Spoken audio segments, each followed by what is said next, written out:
The emergency beacon screamed across the void, its desperate signal cutting through the cosmic darkness like a knife through silk. Commander Zekai of the Valerian Coalition pressed his three-fingered hands against the communication console, his silver skin rippling with stress patterns that would have been invisible to most species. The situation had gone from bad to catastrophic in the span of 6 rotations. "Status report," Zekai commanded, his voice carrying the weight of authority that had kept him alive through 12 major conflicts across the Outer Rim territories. Navigation Officer THYSS turned from her station, her large compound eyes reflecting the red warning lights that bathed the bridge. "The Devourers have broken through the 4th defensive line. They're consuming everything in their path. At current trajectory, they'll reach the core worlds within 10 cycles." Zekai's mandibles clicked in frustration. The Devourers were unlike anything the galaxy had faced before. They appeared 6 months ago at the edge of civilized space, a swarm of biomechanical horrors that consumed matter and energy with terrifying efficiency. Every ship they destroyed, every planet they stripped bare, only made them stronger and more numerous. The Coalition had thrown everything at them. The mighty Korathian battle fleets with their plasma cannons. The Zentorian hive ships with their quantum torpedoes. The mysterious ethereal collective with their reality-bending technologies. Nothing worked. The Devourers adapted, evolved, and consumed it all. "Sir," communications specialist Drell spoke up from his corner station, his voice trembling slightly. "We're receiving responses to the distress beacon. The Andorian Republic is sending 3 heavy cruisers. The Nexus Trade Federation has dispatched a defense squadron. Even the isolationist Voidwalkers are contributing 2 ships." "Good," Zekai said, though he knew it wouldn't be enough. They'd tried massed fleet actions before.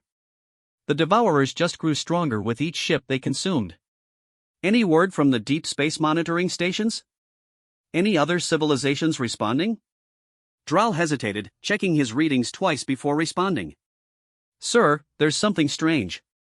We're getting a response from Sector 7G, but, according to our charts, that area should be empty space. The signal strength is unusual." "Define unusual," Zekai demanded, moving to look over the communications officer's shoulder. "It's massive, sir. The response signal is coming from multiple sources. At least several hundred distinct transmission points, possibly more.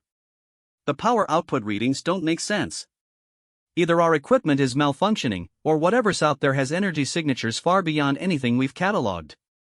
THYSS looked up from her navigation console, confusion evident in her posture. "Commander, I've run the sector coordinates 3 times. According to all our star charts, both current and historical, Sector 7G contains nothing but a small yellow star with a few rocky planets. The system was surveyed 800 years ago and deemed uninhabitable. No sentient life, no resources of strategic value." Zekai felt a chill run down his spine. In his 40 years of military service, he'd learned that when things didn't make sense, they were usually about to get much worse. "What exactly is the message they're transmitting?" Drell's fingers danced over his console, bringing up the translation matrix. "The signal is in multiple languages, sir. Some we recognize, others are completely unknown to our databases. But, the primary message seems to be in something called Standard English. It's crude, but our computers can make sense of it." "Let me hear it." The bridge speakers crackled to life with a voice that was somehow both alien and strangely familiar. "This is Admiral Sarachun of the United Earth Defense Fleet, responding to Coalition distress beacon. Message received and understood. We are en route to provide assistance. Estimated arrival in 72 hours. Hold your positions. Help is coming." The bridge fell silent except for the hum of life support systems. Zekai stared at the communications array as if it might provide answers to the dozen questions racing through his mind. "Earth?" THYSS whispered. "Commander, there's no species in our database called humans. No planet called Earth. And certainly no civilization in Sector 7G capable of faster-than-light travel." Zekai nodded slowly. "Drall, how many ships are we talking about?" "Best estimate based on the signal sources." The communications officer worked frantically at his console, running calculations and cross-referencing energy signatures. When he looked up, his face had gone pale.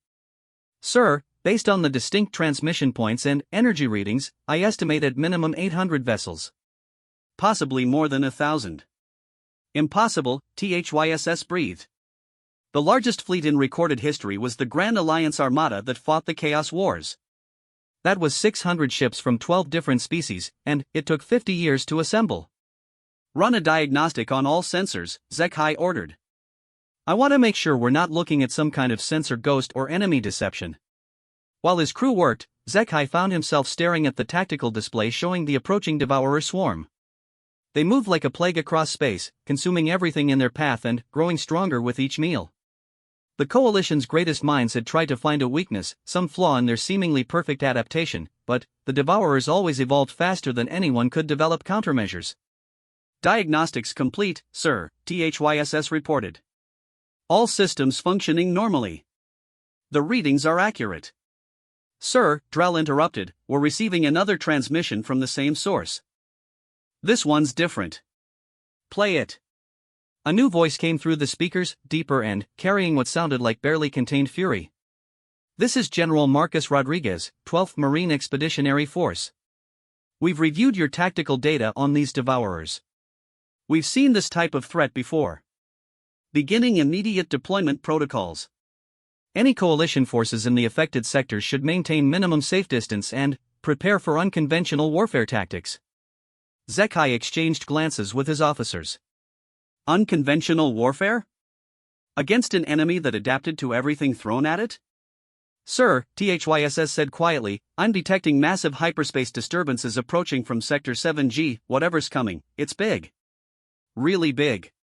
The tactical display updated with new contact markers appearing at the edge of sensor range. At first, there were just a few blips. Then, dozens. Then, hundreds. The display struggled to keep up with the sheer number of vessels dropping out of hyperspace in perfect formation. Mother of the Void, Drell whispered, staring at his readouts.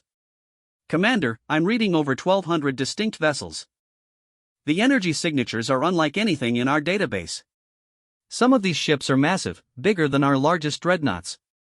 Others are small, but their power output suggests weapon systems we can't even classify. Zek-Hi watched in stunned silence as the human fleet arranged itself into what appeared to be a complex battle formation. Ships of different sizes and configurations moved with precision that spoke of extensive training and coordination. In the center of the formation, massive vessels that could only be command ships or carriers hung in space like sleeping giants. Incoming transmission, Drell announced. This one's on an open channel. They want everyone to hear it. Put it through. The voice that emerged was calm, professional, and absolutely terrifying in its quiet confidence. This is Admiral Chen to all coalition forces. You called for help. We heard you. We're here to end this threat permanently. All coalition ships are to maintain current positions and observe. Do not, repeat, do not engage the enemy while human forces are in operation. We have experience with this type of adversary. THYSS looked up from her navigation station, wonder and fear warring in her expression. Commander, how is this possible? We surveyed that system. It was empty. Where did they come from? Before Zek-Hi could respond, new contacts appeared on the tactical display. The Devourers had detected the human fleet and were changing course to investigate this new threat. The swarm moved like a living thing, individual ships flowing together into larger formations while maintaining their relentless advance. Sir, Drell said, his voice tight with tension, the Devourers are approaching human positions. First contact in approximately 1 hour. Zek-Hi settled into his command chair, knowing that everything was about to change. In his 4 decades of military service, he'd learned to recognize moments when the universe shifted on its axis. This was one of those moments. All stations, maximum alert, he commanded. Record everything. Whatever happens next, the galaxy needs to know about it. The human fleet held position, waiting with the patience of apex predators. In the distance, the Devourer swarm approached like a tide of destruction, confident in their superiority, unaware that they were about to encounter something that would challenge every assumption they had about the nature of warfare and survival. Zek-Hi couldn't shake the feeling that his distress beacon had awakened something that had been sleeping in the dark between the stars. Something that the galaxy had forgotten existed, or perhaps had never known about in the first place. The countdown to contact continued, and, with each passing moment, Zekai became more certain that nothing would ever be the same again. Admiral Sarah Chen stood on the bridge of the UES Indomitable, watching the tactical display with the calm focus that had earned her command of humanity's largest expeditionary fleet. Around her, the bridge crew worked with quiet efficiency, their movements precise and economical. No wasted motion, no unnecessary chatter. They were professionals who had trained for scenarios exactly like this. "Contact in 40 minutes, reported Captain James Walsh, her tactical officer. "The alien swarm is maintaining course and speed. No sign they're aware of our capabilities." Chen nodded, studying the formation of creatures approaching their position. The coalition had been fighting these things for months and losing badly. According to the tactical data they'd shared, the Devourers adapted to every weapon, every strategy, every technological advantage thrown at them. They consumed matter and energy, growing stronger with each victory. It was a familiar pattern. Humanity had faced similar threats before. "Commander Torres," Chen called to her intelligence officer. "Analysis of the enemy formation?" Lieutenant Commander Maria Torres looked up from her console, her dark eyes reflecting years of studying hostile alien species. "Admiral, they're moving in a standard consumption pattern. Wide front to maximize matter intake, with specialized ships at the rear for processing and replication. They're treating this as a feeding opportunity, not a military engagement." "Mistake number one," Chen observed quietly. "They think we're just another meal." The bridge of the Indomitable was a marvel of human engineering, but it would have seemed primitive to most galactic civilizations. No holographic displays or quantum computers. Just solid screens, physical controls, and redundant systems built to function under any conditions. What the aliens couldn't see was that simplicity was the point. "Admiral," came a voice from the communications station. "We're receiving queries from the coalition fleet.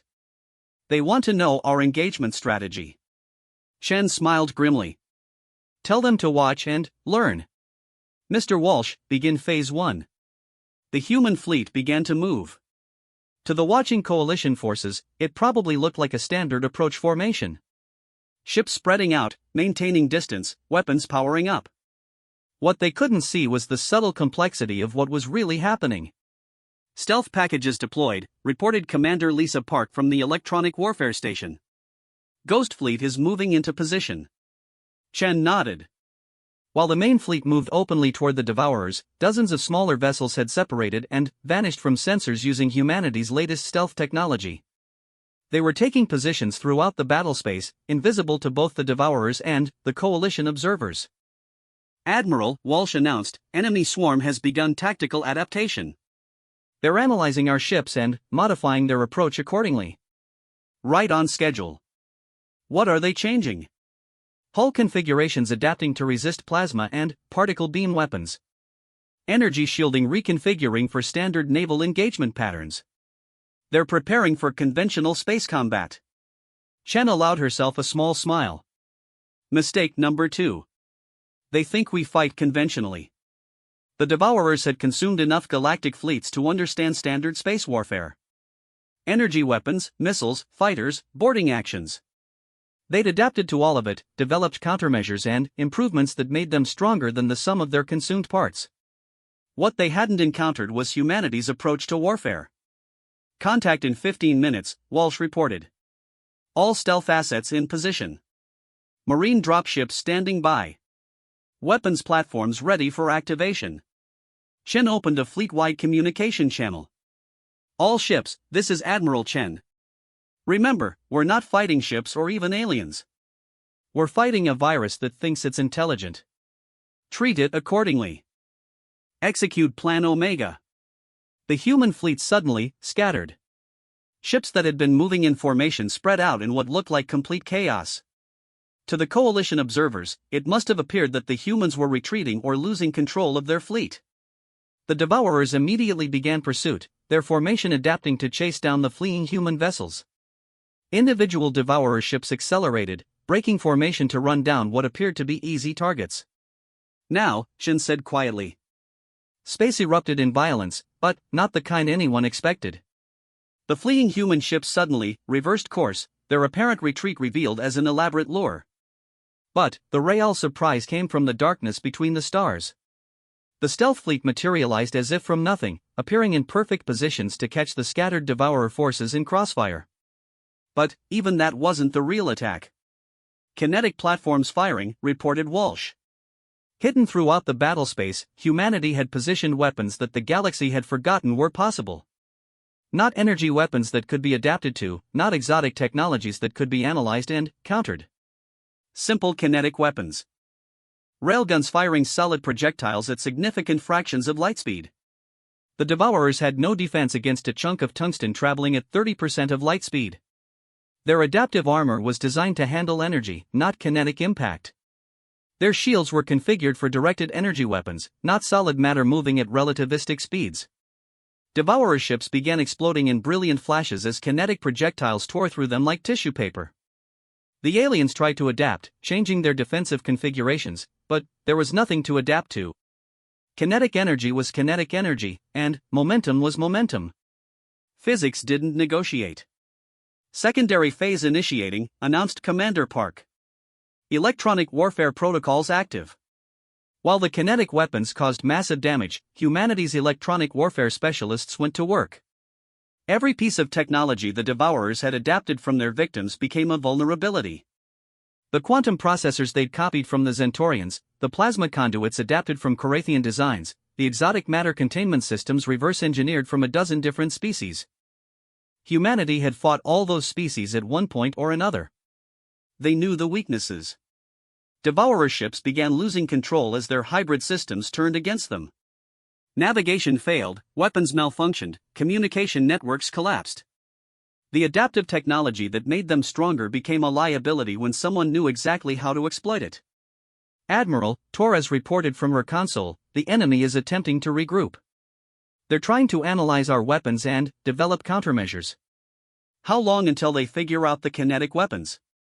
Given their adaptation rate? Maybe 10 minutes for basic countermeasures. 20 for full defensive reconfiguration. Chen nodded. She'd expected as much. Execute Phase 3. Release the Marines. Throughout the human fleet, launch bays opened and disgorged hundreds of small craft. Not fighters or bombers, but dropships carrying the most dangerous weapon in humanity's arsenal, human Marines trained for boarding actions. The Devourers had consumed dozens of species' military forces. They understood ship-to-ship combat, energy weapons, even exotic technologies. What they didn't understand was close-quarters combat against an enemy that had evolved as persistence hunters on a death world. Marines away, reported Colonel Sarah Martinez from the Assault Coordination Center. First wave approaching target vessels. Devourer defensive systems are confused. The Devourers tried to adapt to repel boarders, but they had no frame of reference for human tactics.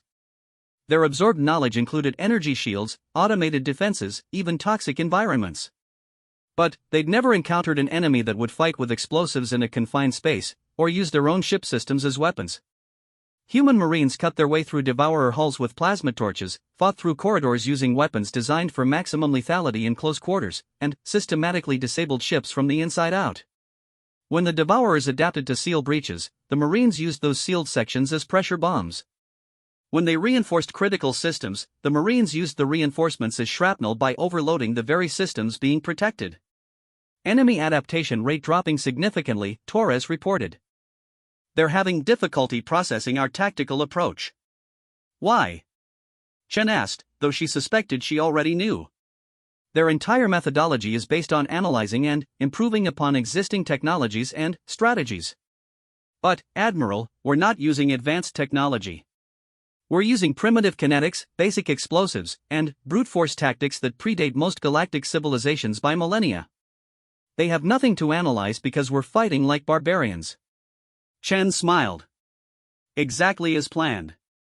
Status report? 60% of the Devourer swarm is combat ineffective, Walsh announced. Remaining forces are attempting to retreat, but our stealth fleet has them boxed in. The Coalition fleet, maintaining their distance as ordered, watched in stunned silence as humanity systematically dismantled a threat that had seemed unstoppable. The Devourers, for all their adaptability and technological superiority, were being defeated by an enemy that fought with rocks and pointed sticks attached to fusion reactors. Admiral, came a transmission from one of the Coalition ships. This is Commander Zekhai of the Valerian Coalition. We don't understand what we're witnessing. How are you defeating them so easily? Chen opened a channel to respond, her voice carrying the weight of species that had clawed its way to the stars through sheer bloody-minded determination. Commander Zekhai, your people called for help against an adaptive enemy that consumes everything it fights. What you're witnessing is what happens when that enemy encounters a species that's been adapting to hostile environments and impossible odds for millions of years. The Devourers learned to fight by consuming civilized species. We learned to fight by surviving on a planet that tried to kill us every single day. The battle continued, but the outcome was no longer in doubt. Humanity had answered the call for help, and they were keeping their promise to end the threat permanently. Commander Zekhai could only stare at his tactical display in absolute bewilderment. In 30 minutes, the humans had accomplished what the combined might of the Galactic Coalition had failed to achieve in 6 months of desperate warfare. The Devourer swarm, which had seemed unstoppable and infinitely adaptable, was being systematically destroyed by an enemy that shouldn't even exist. Sir, THYSS called from her station, I'm reading massive energy spikes from the remaining Devourer vessels. They're attempting some kind of last resort transformation. On the display, the surviving Devourer ships began merging together, their biomechanical hulls flowing like liquid metal as they combined into larger and more complex forms. It was a tactic they'd used before when facing overwhelming odds, sacrificing numbers for individual power and adaptability. They're forming a superorganism, Zekhai observed. When they've done this before, they've always managed to escape and return stronger. The merged Devourer entity was massive, easily the size of a small moon. Its surface rippled with adaptive technology stolen from 100 different civilizations. Energy shields from the Ethereals, quantum armor from the Zentorians, reality-warping weapons from species so ancient their names were lost. This was the sum total of everything the Devourers had learned and consumed. Human fleet is maintaining position, reported Communications Officer Drell. They don't seem concerned about the transformation. Admiral Chen's voice came through the communication array, calm and professional. Coalition forces, be advised that the enemy is entering final evolution phase. This is expected. All ships maintain minimum safe distance and prepare to record for posterity. Expected? Zekhai muttered. How could they possibly expect this? His answer came in the form of a new transmission from the human flagship. Commander Zekhai, this is General Rodriguez. We've studied your tactical records extensively. We've fought similar adaptive enemies before. What you're witnessing is a standard response to pressure. When a virus is threatened, it concentrates all its resources into survival. That concentration makes it vulnerable in ways that distributed systems are not.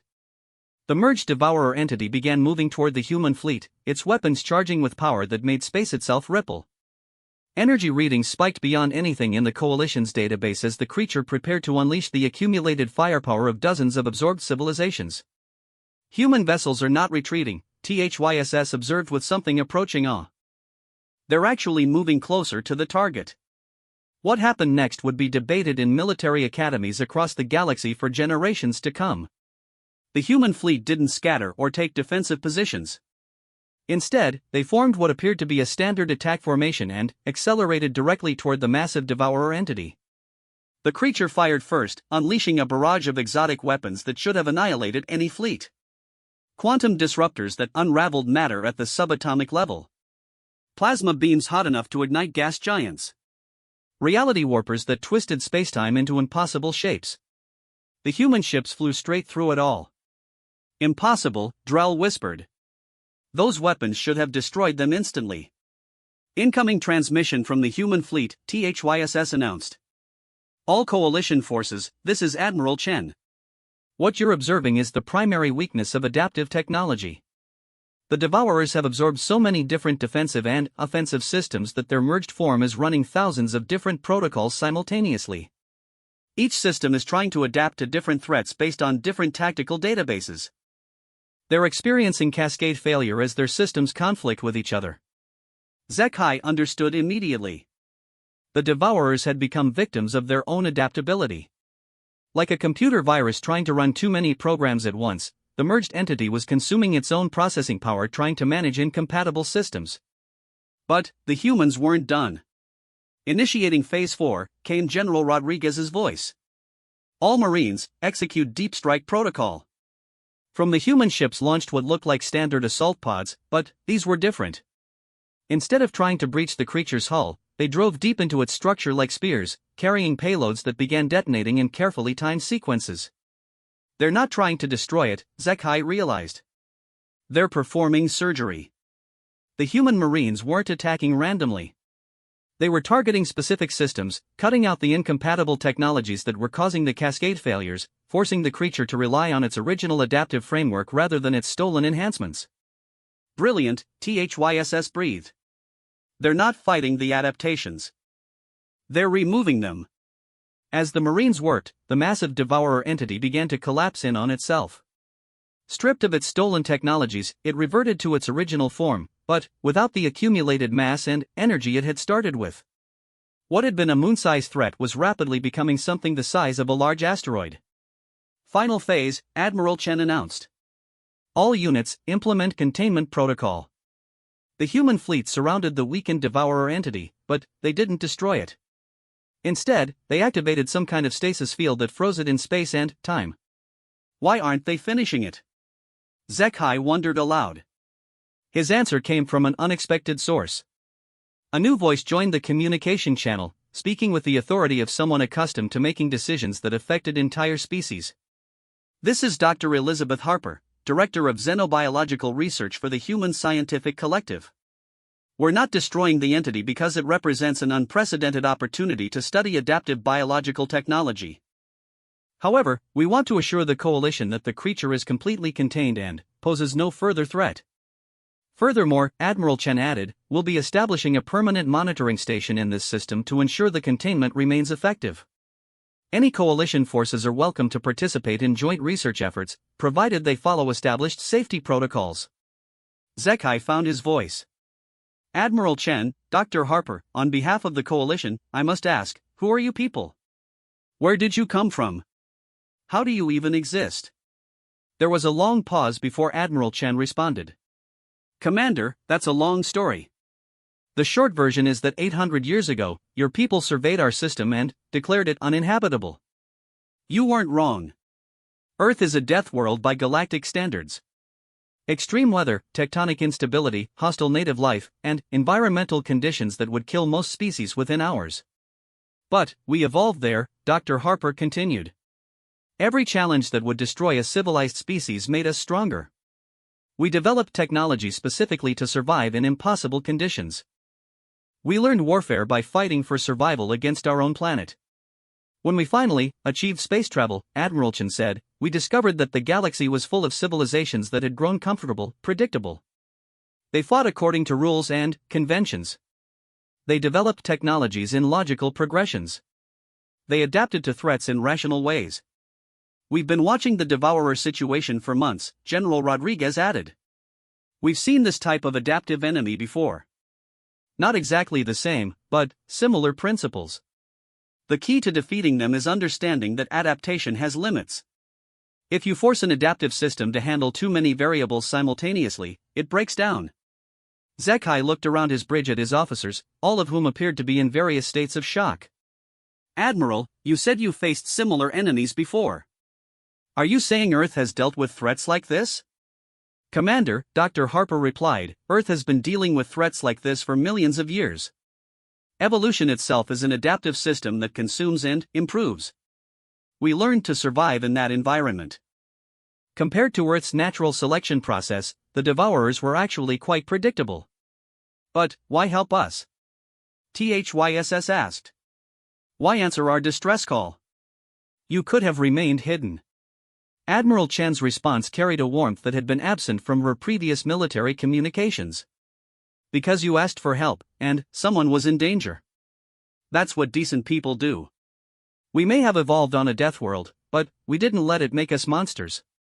The human fleet began organizing into what appeared to be a long-term deployment formation.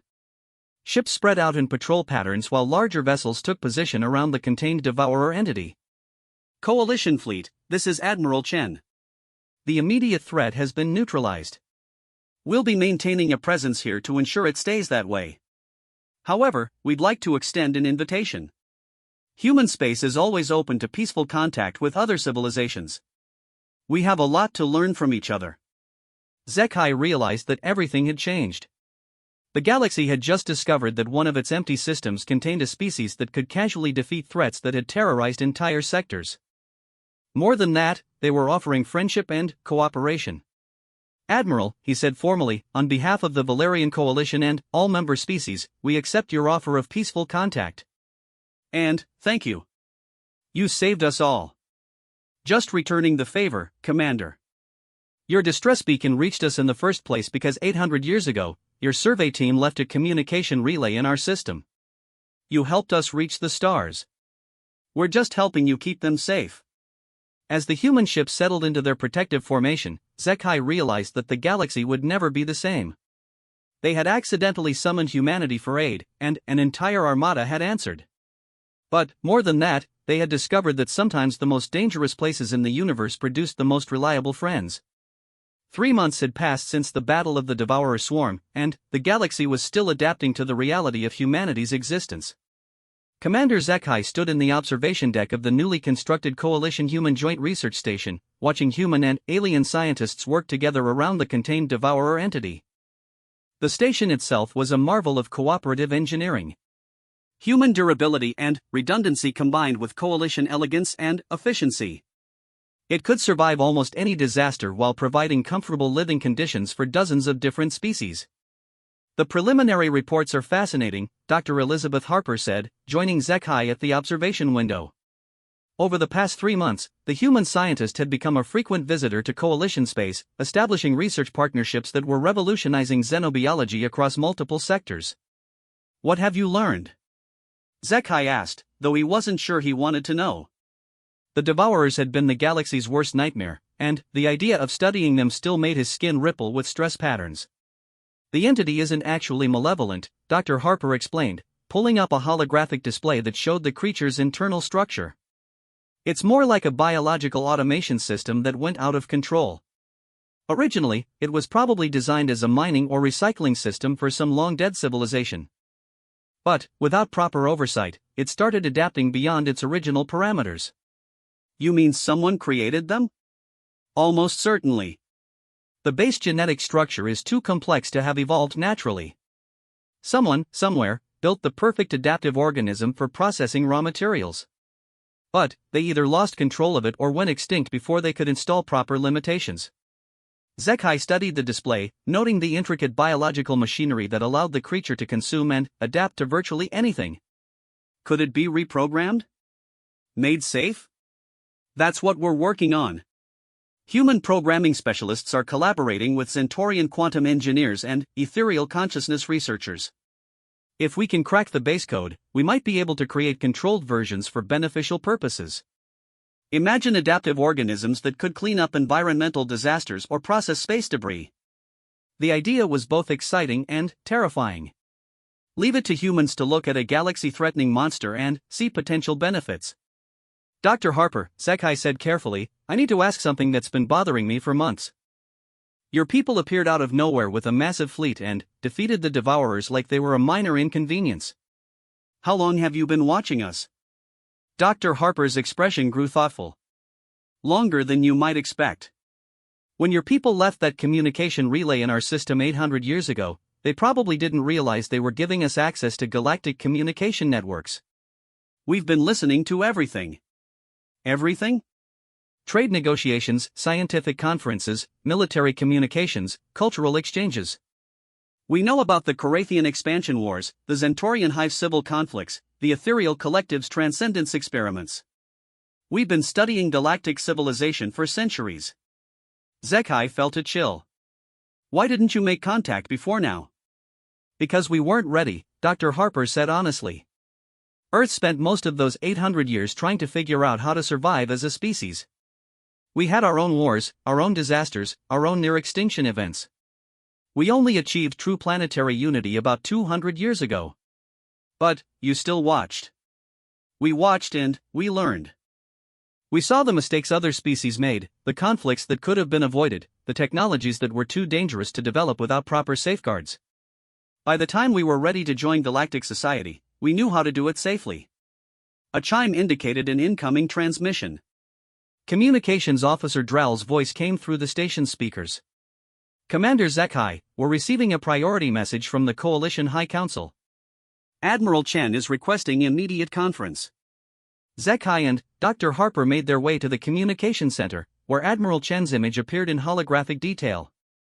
Behind her, Zekhai could see the bridge of a human vessel unlike any he'd seen before. It was massive, clearly designed for long-range exploration rather than military action. Commander, Dr. Harper, Admiral Chen greeted them. I wanted to inform you personally about developments in the Outer Rim territories. Our deep space monitoring networks have detected something concerning. A star chart appeared in the hologram, showing the galaxy's spiral arms. Red markers indicated areas of unusual activity far beyond the traditional boundaries of civilized space. We found evidence of other Devourer entities, Admiral Chen continued. At least 6 separate groups in different sectors, all apparently dormant or hunting in uninhabited systems. But there's more. We've also detected signs of the civilization that originally created them. The hologram zoomed in on a distant region of space where something vast and artificial hung in the darkness between stars. It was clearly technology, but on a scale that dwarfed anything in the known galaxy. They're still alive? Zekhai asked. Unknown.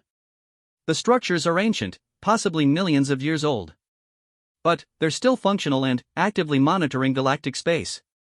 We believe they've been watching civilizations rise and fall, possibly intervening when necessary. Dr. Harper leaned forward, her scientific curiosity overriding her caution. Intervening how? That's what we need to find out. Admiral, with Coalition approval, humanity is prepared to mount an expedition to make contact. We have the ships and the experience dealing with ancient adaptive technologies. But this isn't just a human concern. If there's a species out there that's been manipulating galactic development for millions of years, everyone deserves to know about it. Zekhai felt the weight of the decision settling on his shoulders. 3 months ago, his biggest concern had been the Devourer threat. Now they were talking about making contact with the species that had created them. What do you need from us? He asked. Scientific support, diplomatic authorization, and backup. This is exactly the kind of situation where having friends makes the difference between successful contact and complete disaster. Before Zekhai could respond, another chime announced an incoming message. This time it was from Coalition Central Command. Commander, came the voice of High Admiral Vextar, the Supreme Military Commander of the Coalition forces. We've been monitoring your conversation with Admiral Chen. The High Council has already voted unanimously to support the human expedition. Furthermore, we're authorizing you to accompany the mission as Coalition representative. Sir? Zekhai was surprised. He was a military commander, not a diplomat. Commander, you're the only person in the Coalition who has direct combat experience fighting alongside human forces. If they encounter hostile resistance, your tactical knowledge could be invaluable. Additionally, you've established personal relationships with human leadership. In a situation this delicate, those relationships might be the difference between success and catastrophe. Admiral Chen nodded approvingly. We'd welcome your participation, Commander. And Dr. Harper has already volunteered to lead the scientific team. Zekhai looked around the communications center at the human and alien scientists working together, studying technologies that could reshape the galaxy. 3 months ago, he'd been fighting a losing battle against an unstoppable enemy. Now he was being asked to help make contact with the species that had created that enemy. When do we leave? He asked. 1 week, Admiral Chen replied. We're assembling the largest exploration fleet in human history.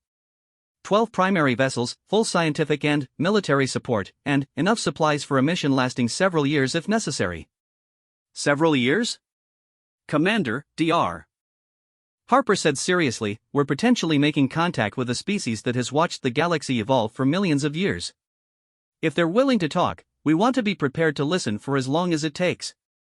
After the communication ended, Zekhai stood alone in the observation deck, looking out at the contained Devourer entity. It hung in its stasis field like a sleeping giant, a reminder of how much the galaxy didn't know about itself. His communication panel chimed with a personal message from THYSS back on his ship. Sir, word about the expedition has reached the crew. Everyone wants to volunteer. Zekai smiled. That was exactly what he'd expected. The humans had changed everything, not just by defeating the Devourers, but by showing the galaxy that there were still mysteries to solve and friends to be made in the dark between the stars. Tell them we'll need our best people, he replied. We're about to make history. As he watched human and alien scientists continue their work, Zekai realized that the galaxy's greatest adventure was just beginning. They had accidentally summoned humanity for aid, and an entire armada had answered. Now they were going to explore the deepest mysteries of space together. The universe was vast and dangerous, but it was also full of wonders. And, sometimes, the most dangerous places produced the most reliable friends. As humanity had proven, when someone called for help, decent people answered that call. No matter how far they had to travel or how dangerous the journey might be.